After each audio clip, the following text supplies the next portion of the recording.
In the last 2 years, Indian players have really come up, especially in the men's singles and the women's singles. We still have a long way to go in the paired events, that's the women's doubles, mixed doubles and the men's doubles. We have at least 5 or 6 players in the top 50, which is a good sign for Indian badminton. Hopefully if one or two of them can break into the top 10, I think that will give a lot of fillip for Indian badminton. Well, Olympic gold quest, we try to help Olympic sports people who have a chance of getting a medal at the Olympics. The government is already doing a lot along with the other corporates. So we try to bridge the gap which is being provided by the government and ensure that the top level sportsmen get whatever they want so that they can finish on the podium. This year we have had quite a few promising, especially in the 2012 edition.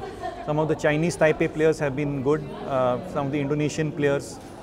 From India also we've had some exciting talent. Sai Praneeth has reached the finals. Guru Sai Dutt is also a youngster, already an established player. And along with them even players like Srikanth is doing well, Aditya Prakash. So we have a lot of youngsters doing well. We've doubled from 2008, we won 6 in 2012. I think we would like to double that and also win a few more gold medals in the 2016 Olympics. Well, I'm extremely happy that Tata Open is growing in stature over the years. This is the third time the international event is being conducted. In 2010, we had only about 25 players playing, maybe only 4 or 5 countries were there. And in 2011, we had about 6 or 7 countries and about 50 players. But this time we have 8 foreign countries playing, with about 80 players playing, and players from Korea, who are some of the best. Indonesia sent a 30-member squad. Korea has sent a 17-member squad. So of course this is a tournament for upcoming players.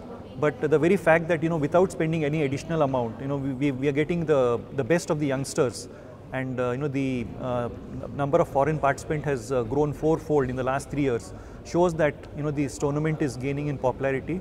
And they all like to come here, and so I think it shows a lot about the organizing capability of the academy, and also the support which Tata Capital and Tata Sons have given the academy and for this tournament.